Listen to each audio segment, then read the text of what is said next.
alituahidia mji hii ni mji wa makimbilio, na yeye anayatimiza. Amena. Hatuwezi kugawia, tutasimama mara moja juu. Aliye na kitabu chake utafungua nami. Iko kitabu nzuri sana cha ajabu. Haleluya. Fungua nami Kutoka sura yake 12 kuanza mistari yake ya 3 hadi 11. Utasoma polepole kwa utukufu wa Mungu. Ndiyo, tunasoma Kutoka sura 12 shairi lake la 3 hadi 11 kwa jina la Yesu Kristo aliye hai. Semeni kwa kusanyiko lote la Israeli, mukisema, kwa siku ya 10 ya mwezi huu watajitwalia kila mtu mwana kondoo sawasawa na nyumba za baba zao, mwana kondoo kwa kila nyumba 4. Na ikiwa kama watu wa nyumba ni wachache, kwa mwana kondoo, alafu yeye na jirani yake kando ya nyumba yake watatwaa mmoja kwa kadiri ya hesabu ya watu, kwa kadiri ya kula kwa kila mtu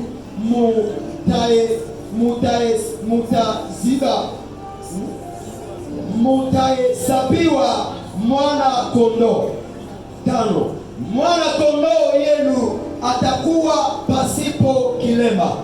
Dumi ya mwaka wa kwanza mutamutwaa katika kondoo au katika mbuzi 6, na mutachunga hata siku ya 14 ya mwezi ule ule, na kusanyiko lote la makutano ya Israeli watamuchinja magharibi 7, na watatwaa ya damu na kuitia juu ya nguzo 2 za kando ya mlango ya juu ya kizingiti cha juu, katika nyumba pahali watakapokula mlani. Watakula nyama usiku ule imechomwa kwa moto, na mkate pasipo chachu. Watakula na majani machungu 9. Musile mbichi wala ya kupikwa ndani ya maji, lakini imechomwa kwa moto, kichwa chake pamoja na miguu yake na matumbo yake 10. Wala hamutaichunga hata asubuhi, lakini itakayobaki hata asubuhi mutaichoma kwa moto. 11 kwa kumaliza, na mutaikula hivi, na viuno vyenu vimekwisha kufungwa, viatu vyenu kwa miguu yenu, na fimbo yenu mkononi mwenu. Mutaikula kwa haraka. Ni Pasaka ya Bwana. Amina. Chapa mikono na vigelegele na umekaa chini. Mara moja tunasema kichwa cha neno letu.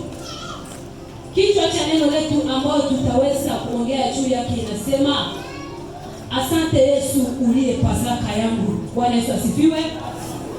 Sema na wewe, asante Yesu uliye Pasaka yangu.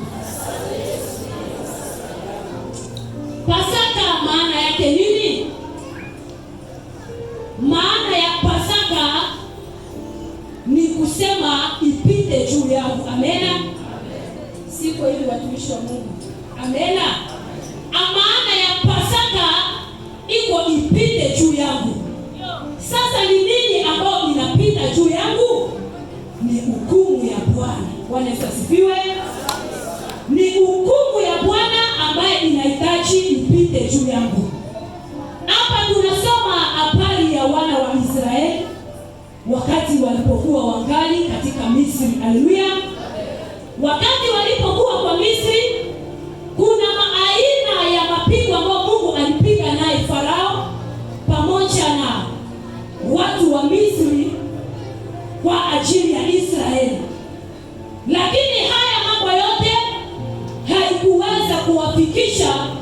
Farao roho yao pamoja na wale ambao walikuwa wanaongozana nao katika kifalme yao waweze wakaruhusu Israeli waondoke.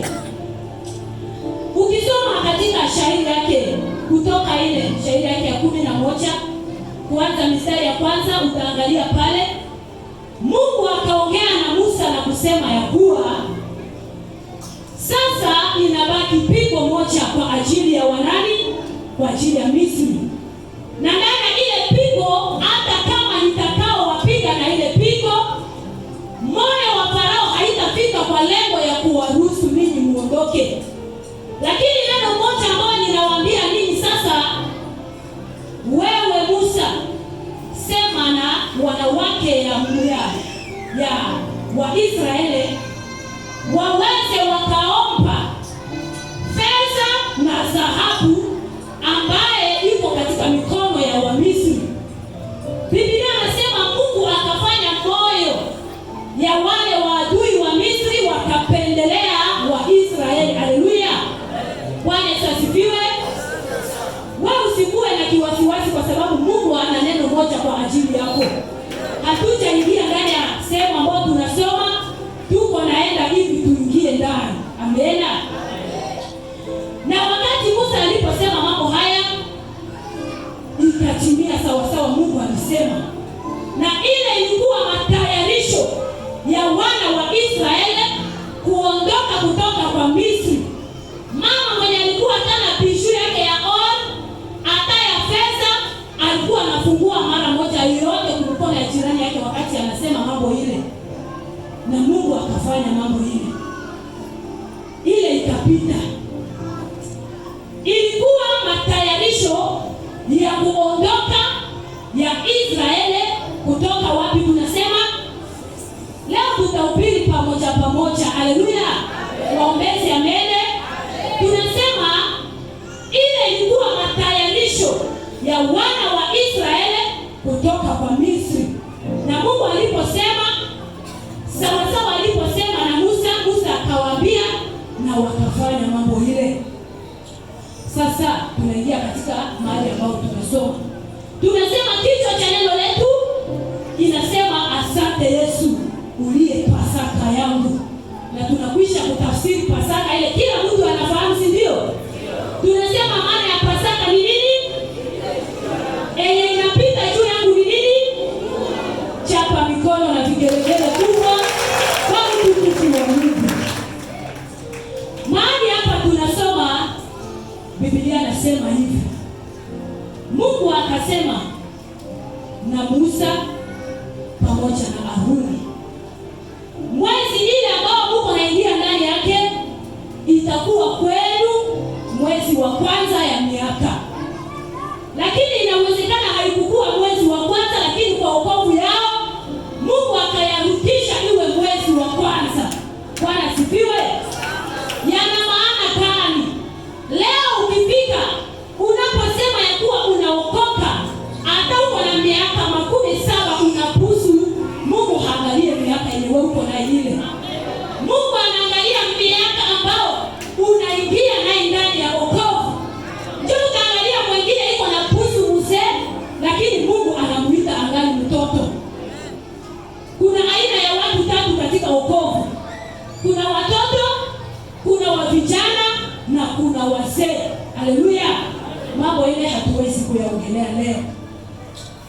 Mungu aliposema mambo haya akasema mutakuwa kila nyumba atajitwalia mwana kondoo moja ya miaka vile moja mwaka. Mniwe razi Swahili vile tunaingia ndani yake na tunakomea. Haleluya. Hawezi kuita mwaka moja kuwa miaka moja, hapana. Ndio ile iko makosa, mnisamee. Amena. Bwana asifiwe. Mutachukua kondoo yenye mwaka mmoja kila nyumba ya Israeli, na mnapochukua ile kondoo mutafanya uchunguzi yake mpaka siku 12. Kondoo yenye mutachukua itakuwa bila alama yoyote. Haitakuwa kondoo yenye waliweza kupiga mguu yake ilikuwa anatembea na chopi ya paa. Itakuwa kondoo ambaye iko dume ya kupendeza, ya kunona na mafuta. Akarejea na kusema, na kama ndani ya nyumba moja watu wako nusu hawawezi kukula kondoo mmoja mzima wala mbuzi mmoja mzima, mtagawa na jirani yake. Bwana Yesu asifiwe. Ina maana gani? Wewe mwenye unaokoka, kwa ajili ya maombi yako Mungu analinda watu wa mazingira yako. Wewe mwenye unaokoka, kwa ajili yako Mungu analinda mji. Bwana Yesu asifiwe. Leo ahadi ya kuchungwa ya ile mji Mungu hakuleta na mataifa yoyote huko nchi, lakini Mungu aliyeleta kwa wale ambao wanaokoka na wanamwamini kwa moyo wa kweli. Kuna mataifa wengi huko nje, lakini katikati yao hautasikia tangu kimoja na kusema ya kuwa hapa mji ya Bariere njoo. Mungu aliweza kusema vita halitaenda, ile hautasikia. Sofu tu kwa wale ambao waliokoka, Mungu aliweza kuleta ile ahadi, na kupitia wao Mungu anazidi na kusimama. Mungu anasema mtachukua kondoo enye haina kelema yoyote, enye haina alama yoyote ya uharibifu, na mnapochukua ile kondoo mtafanya uchunguzi ya ile kondoo mpaka siku 14. Waliposikia mambo ile wakafanya jinsi Mungu aliweza kusema. Mistari yake ya 7 Biblia inasema nini? Mtumishi wa Mungu tatusomea. 7 inasema hivi, na watatoa ya damu na kuitia juu ya nguzo mbili za kando ya mlango na juu ya kizingiti cha juu katika nyumba pahali watakapokula. Amina. Bwana Yesu asifiwe. Asifiwe sana. Mungu akawaambia ya kuwa mnapochukua kondoo ile mtachinja. Kuchinja hamuwezi kuchinja asubuhi, hamutachinja mchana, hamutachinja na kenze, hapana. Lakini kuchinja ile kondoo mtachinja saa ngapi? Mtachinja yao magharibi. Wanasikia mambo hili. Wakati waliposikia wakachinja ile kondoo magharibi. Wakati wanapochinja, Mungu akasema na wao, mutapakaa damu yenye itatoka kutoka kwa hii kondoo kwa mlango ngambo ya juu, na damu ile mnapopakaa juu, ingine mtapakaa kwa gauche na ingine mtapakaa kwa droite. Wakati walipofanya mambo ile wakamaliza. Mistari yake ya 8 Biblia inatuambia nini? Nani nasema hivi kwa jina la Yesu. Wakakula nyama usiku ule imechomwa kwa moto na mkate pasipo chachu, wataikula na majane machungu. Amina. Chapa mikono tena na vigelegele huko kwa utukufu wa Mungu. Tutarudia tena mistari yake ya 7. Wakati walipopakaa ile damu kwa juu na kwa upande ya kushoto na upande ya kulia, ikakuwekwa nyuma yao alama ya msalaba. Wakati walipopakaa ile damu juu, mara moja, wakati damu iko ya majimaji, kwa uwezo yoyote inaweza kushuka chini. Na wakati ile damu inaposhuka chini na nyingine iko kwa mkono wa kushoto na nyingine kwa mkono ya kulia, inafome msalaba. Tuko pamoja? Sema na jirani yako, wewe unaenda barikiwa tu, usishangae. Chapa mikono na vigelegele tuko kwa Mungu. Walipofanya mambo ile, wakasema sasa wanakuwa katika nyumba. Kondoo wamechinja, kondoo imekwisha kukufa. Wakati kondoo imekufa, ikakuwa sasa muda ya kufanya nini? Chakula yao ya nini? Ya Pasaka. Bwana Yesu asifiwe. Usikue unasahau kichwa cha neno letu ambao tulisema. Ikakuwa sasa muda ya matayarisho ya chakula chao ya Pasaka. Biblia inatuambia hapa, nyama ile ya kondoo hawakuwa wanapika na maji. Nyama ile hawakuwa wanakalinga na mafuta. Lakini nyama ile ilikuwa nyama ya kuchomewa na moto. Amena. Yana maana gani? Bwana Yesu asifiwe.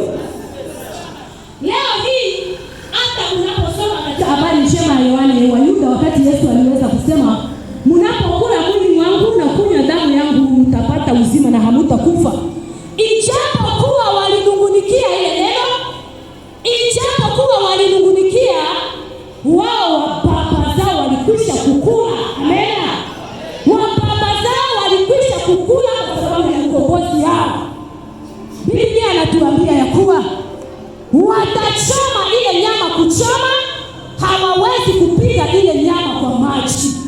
Mateso ambayo leo Yesu alipata kwa ajili yangu na kwa ajili yako kwa msalaba, hakukuwa na tulizo yoyote ambayo inaweza kuponesa. Hakukuwa na mtu ambaye anaweza kufika na kusema ya kuwa mambo ile haingefanyika hivi. Bwana asifiwe. Nini? Hapa kondoo imekwisha kukufa. Wakati wanauweka kondoo kwa moto, wapusha wako hapa, ule wenyewe wanachomaka nyama wako hapa. Bwana asifiwe. Wenyewe wanachomaka nyama hapa hawako, lakini sisi zote tunajua mambo ile. Unaponunua hata nyama yako kama soko kidogo, hata soko unapotia ndani ya moto, unaona maji inatoka ndani. Maji inatoka ndani na alama nyingine ya damu na nyingine yenye inabaki vile vile inakuwa inatoka ndani. Wakati ile walipoweka ile nyama pale, maji ya ile nyama ikaacha ondoka pale. Damu ikaacha toka tena ndani ya ile nyama ambayo imekwisha kukufa. Yana maana gani? Kwa msalaba, wakati Yesu alipokwisha kukufa, ikakaribia muda ambao walipokuja na mkuki kumtoboa, maji na damu ikatoka mbavuni mwake kwa ajili ya wokovu yangu. Bwana Yesu asifiwe. Maji na damu iliweza kutoka kwa ajili ya kuniokoa mimi ambao niligaagaa katika dhambi. Mimi mwenye niliishi katika mateso. Mimi ambao nilistahili kuhukumiwa. Bwana Yesu asifiwe. Sasa ni nini ambao hukumu ambao Mungu aliweza kusema ipite juu ya ile siku? Kwa sababu gani? Ilikuwa Mungu akasema atapita leo sawasawa na muharibishaji katika nchi ya Misri, na wakati anapopita ataingia ndani ya nyumba ya kila mtu ya Misri, ataua mzaliwa wa kwanza, mzaliwa wa kwanza, mzaliwa wa kwanza. Inapokuwa ya mbuzi, ya ng'ombe, ya imbwa, mtoto ya mfalme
Bwana asifiwe. Mungu anasema mzuri ya kuwa ndani ya mwingine maneno mabaya hawezi kuwa. Lakini mapaswa yangu na mapaswa yako iko nini? Ni kuchunga ahadi ile katika imani pasipo kujichanganyisha na mambo yoyote. Bwana Yesu Kristo asifiwe. Lakini leo hii Mungu anaahidi mambo, mtu anatamani hata Mungu aliahidi baraka wakilala hapa lakini semena hapa naenda tafuta watabarikiwa. Mungu anabariki kazi ya mikono ambayo Mungu anafanya. Mungu anasimama ndani ya yenye wewe unafanya ndio atakuwa anafanya intervention yako. Sasa mahali ya kuombea mji tulijaa oka, tulisikia tulizengana lia moyo ilikuwa kama vile dimashe. Leo watu vile baba anafika sawa sawa anafika kaenda. Haleluya. Watu ile wako wapi? Sema neema ya Mungu iwafunike. Wanasahau ahadi ambayo Mungu aliweza kutuahidia. Mungu alisema na wana wa Israeli wakati anapita, anapoona damu, anapoona ile damu katika mlango wenu, yeye atapita tu na yeye anatafuta tu nyumba ya nani? Ya wa Misri pasi damu pa. Bwana Yesu Kristo asifiwe.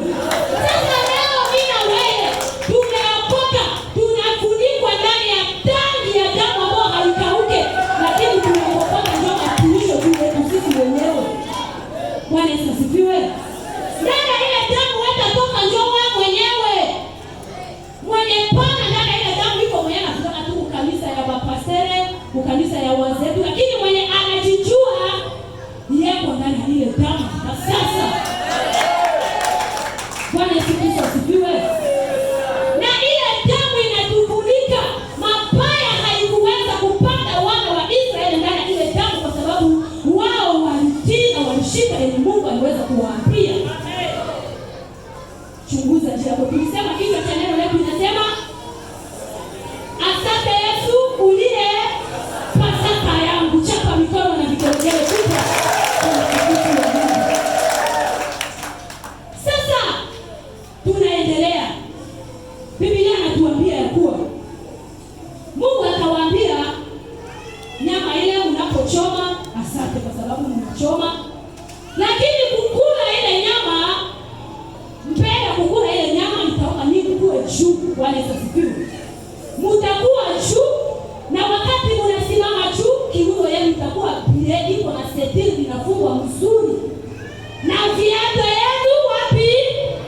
Tuangalia wengine evangeliste wanafunga wa Biblia yenu tukasema sasa ndio msomee sie shahidi ile. Amena. Biblia inatuambia mtakapokula ile nyama mtakuwa chini mnalala. Mtakuwa wapi? Bwana Yesu asifiwe. Mtasimama juu kiuno yenu pia setire. Bwana Yesu asifiwe. Mtakuwa na setire yenyewe inafungwa hapa kwa kiuno yenu na viatu yenu kwa miguu na danga yenu wapi? Chapa mikono na vigelegele. Walisikia mambo ile, walifanya hivi. Wakati nyama inachomewa wakafanya mambo ile na Mungu akasema na wao kuwa hamutakula nyama ile sawa sawa na wenye chokombe inamaliza utamu ya kinywa yao. Hamutakula ile nyama sawa sawa na wenye meno yao iko na luma. Hamutakula ile nyama sawa sawa na mwenye wewe ongeza. Bwana Yesu asifiwe. Yana maana gani? Leo tunakula neno la Mungu mkate pasipo chachu katika kanisa la Yesu Kristo. Kipimo inaweza kutushibisha mbele ya magumu ambayo yuko naonekana tunanegisha neno la Mungu na inatusababishia hatari mengi. Mungu alipowaambia ya kuwa mtakula ile mkate hamutakaa chini. Leo kanisa ina shida kwa sababu gani? Wanaendelea kusikiliza neno la Mungu. Mtu alisikiliza neno la Mungu kudemi vede kudemi la yana kalaka na yeye anasikia hapa. Bwana Yesu asifiwe. Mtu anataka sikia neno la Mungu, majaribu ikifika utafanyana che. Magumu yanapotokea utaendelea che. Kwa mambo ya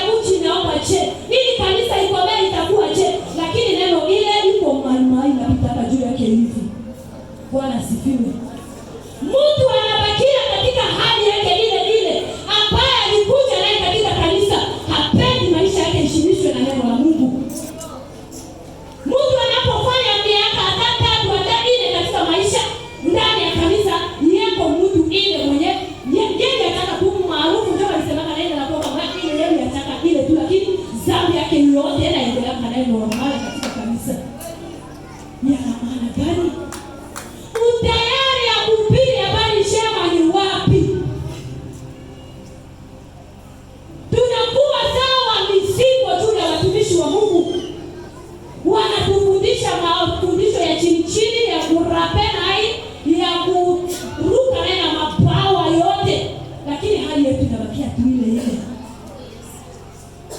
Bwana Yesu Kristo asifiwe. Kwa sababu kani hivi, neno la Mungu ni mkate wa uzima. Mtu anapokula, yeye ni uzima katika maisha yake ya kiroho. Yeye si mtoto tena. Lakini sisi tunabakia tu watoto, watu wa kusumbua tu watumishi wa Mungu, watu wa kukua kikwazo mbele ya wengine.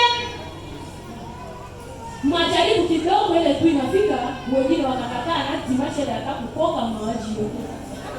Bwana asifiwe. Leo hausugu warama nzinga manyodicho. Kama sirima uli. Haleluya. Wewe ulirudia hapa.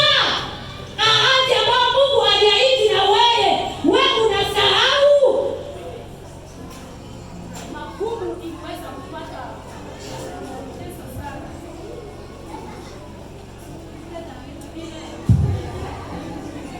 Bwana asifiwe. Chapa mikono tena na mikono. Kwa Mungu. Magumu ambayo iliweza kupata hapa ilikuwa kwa sababu yeye alikuwa mfalme mbaya, mtu ambaye Mungu vile vile alijua ya kuwa yeye iko mtu mbaya. Silaha yenye walipiga juu ikaenda kumtafuta fazi yeye alikuwa. Sasa wewe ulirudia hapa. Bwana Yesu asifiwe. Nikienda angalia mambo ile mzuri, mwenyewe anakokota kama tisho ile kidogo ndani ya mjini ile iko josie wenye Mungu aliweza kuleta na si ahadi. Hata wewe pana itika iko hivi. Tuna haki ya kutubu leo sisi kanisa na kubadilika. Kwa sababu ingekuwa kweli tumechunga ile ahadi katika damu ya Yesu Kristo, matisho ile watu wa Mungu hawangeweza kupata. Bwana asifiwe. Inatupasa tukule na tushibe katika safari yetu.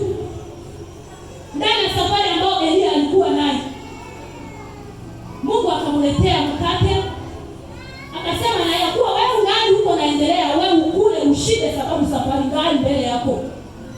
Sasa wewe mwenye uko na neno la Mungu leo na uko vitu mbele ya magumu, unawaza umekwisha kumaliza? Sikiliza neno la Mungu. Weka nafasi ambayo inapasa uweke. Ili usikuwe mwenye uko unabakia tu msumbufu katika kikundi ya watu wa Mungu.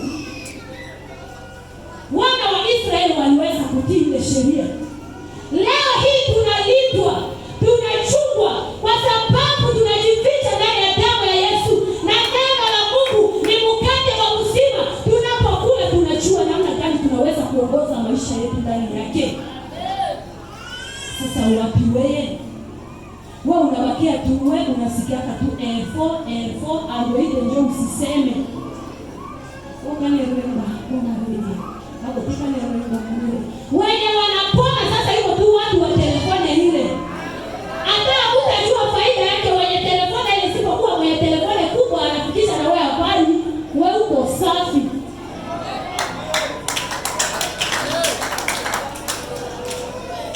Mali tungesikia neno la Mungu ambaye inaleta uzima, tunafungua sikio letu kwa kusikia maneno ambayo haina uzima.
kufanya neema. Sasa bila kuacha ile ingesimama yote, ushindi ingekuwa kwa kiasi gani? Wewe utubu mawazo yako hivi na upadilike kwa kweli, kwa sababu Mungu mwenye aliyetupasulia milango hii na kutuambia ya kuwa tuna habari njema kubwa ya wokovu ambao tutahubiri mataifa yote wataokoka, anaweza kupadilika kwa ajili ya mwenye dhambi kukufa. Hawezi padilika hata kama wewe pana sema amen, ile iko amina. Mungu huwezi padilika. Na hapa kwa mwisho ya mwezi ya 8 walioweza kujisumbuka na kujibebea maisha mabaya ili ya uwaji, wengine wataokoka hapa. Na wanasema ya kuwa wao wamepadilika na wanaacha. Kipimo gani wewe unajishimisha na neno la Mungu katika roho yako? Kipimo gani unaishi ndani ya Pasaka Yesu Kristo kwa ajili yako? Unafichwa kweli ndani ya damu? Biblia anasema hivi, ukisoma Ufunuo, wenye oga wote vazi yao iko ndani ya Gehenna, ndani ya ziwa la moto. Sasa wewe ulijitia kwa oga ya Mungu. Bwana sifiwe. Mambo yale sio mambo yako na mambo yangu, hapana. Sisi tuko hapa sawa na wakuhani. Tuna uwezo ya kubeba mambo ya watu wa Mungu na kuyaleta mikononi mwake na ayajibu. Tufunge kiuno yetu na kweli. Maana watu wa Mungu wanaongea uongo, wewe sema kweli. Wewe unafunga kiuno wako na nini? Isienda patikana wewe unafunga setiri ya nini ile? Wanaitaka ile nini? Nini? Mimi nasahau kidogo, kama mimi naweza ita nini na Swahili ndio mpana hiyo. Tutoacha bibo mwacha tu. Pana ni chini kusoma. Kwa magumu siroka mupa alipo adua. Hapa mimi natoka Yesu. Kabisha mawazo isiyo ya Mungu. Funga kweli kiunoni mwako. Vaa viatu yako ya kupasha habari njema. Mungu abariki mama sifa sana. Leo asubuhi akasimama na kusema, "Mjue ya kwamba katika ile mji mabaya haiko. Mkuje njoo kwa Yesu, mwenye analeta uzima, mwenye anabadilisha mambo ya watu." Sasa unapofika hapa wewe unajiunga tu na kikundi ile wanaongea mambo hili. Maana watu wajue hata tunaokoka kwa ajili ya wangwaya nyingi na haiko. Tuko napatiza haya Yesu wetu mbele ya macho ya mataifa. Namna ya watu wataona utofauti ya wenyewe wanaokoka na wenyewe hawaokoke vile vile haiko naonekana. Lakini Biblia anasema hapa, ndani ya shahidi yetu pana soma hapa, maneno ile Mungu aliweza kufanya hivi aoneshe utofauti ya wana wa Israeli na wale mataifa ya Misri. Sasa wapi utofauti yangu na utofauti yako? Bwana Yesu Kristo asifiwe. Mbali na neno la Mungu yenye tunasikia hapa, hakuna kitu kingine ambacho kitakufanyia wewe kuwa mtu mzima. Hakuna kitu kingine hata sadaka ukitoa hapa je, haitakufanyia uwe mtu mzima. Weka neno la Mungu nafasi ya kwanza. Jifunze kutembea ndani yake na kumwanga maisha mengine ambayo haiko sawa. Na Mungu hawezi kukupungukia. Utakaa ndani ya damu ya Yesu Kristo, na unapokula mkate ya uzima na unashiba naye, hauna vitiisho yoyote ambayo inaweza kukutiisha.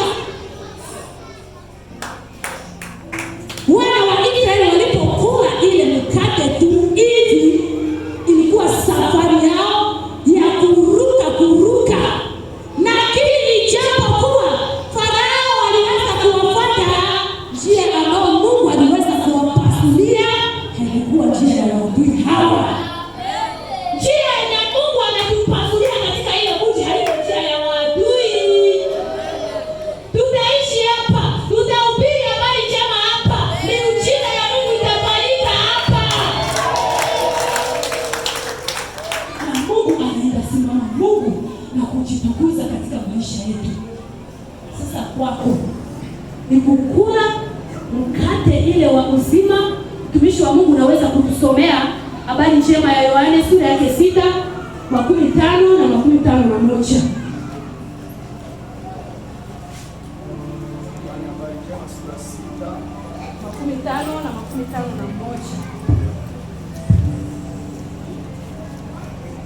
Tunasoma habari njema ya Yohane sura 6:15 na 51. Inasema hivi kwa jina la Yesu Kristo. Amen. Huu ni mkate ulioshuka toka mbinguni, ili mtu apate kukula asife. 51. Mimi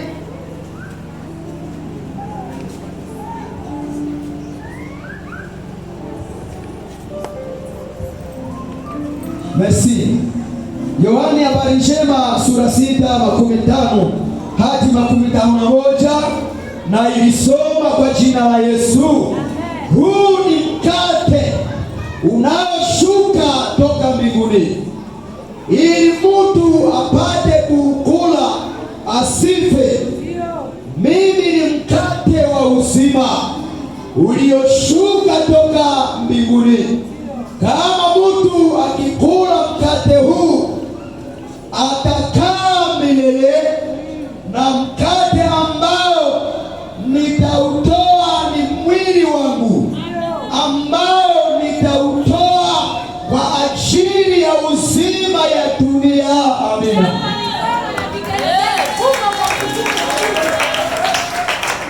Yesu akasema na Wayuda ya kuwa mnapokula mwili wangu hamuwezi kukufa, na mwili wangu ile iko mkate yenye inashuka kutoka mbinguni. Tulisema mbele ya kuwa ijapokuwa walimungunikia mambo ile, wengine waliacha hata kufuata Yesu kwa ajili ya mambo ile. Bwana Yesu asifiwe. Leo hata kama neno la Mungu iko nakemea dhambi yako, hata wewe kiacha kanisa, wewe acha Yesu tu kwa hukumu ya juu yako. Bwana asifiwe. Wengi za watu leo hawapendi neno la Mungu ishote maisha yao mabaya. Ndani ya kanisa ile nakoka tu maneno yangu tu. Wewe kwenda hata sasa. Sababu neno ile ndio iko sabuni ya kuosha laana na maisha yetu. Mtu asipotaka atabakia tu, atafanya utumishi kile yenye unataka utafanya, lakini uzima wa milele ambao uko ndani ya ile neno hautapokea. Sema amen. Kubali kushibisha maisha yako ya kiroho na maendeleo yako ya kiroho na neno la Mungu ambaye ina uzima. Hapana kujaza tu akili yako na masemo yenye iko na kifo ndani yake. Nikae dule mbali. Bwana asifiwe. Nikae Yesu sienake aliponya.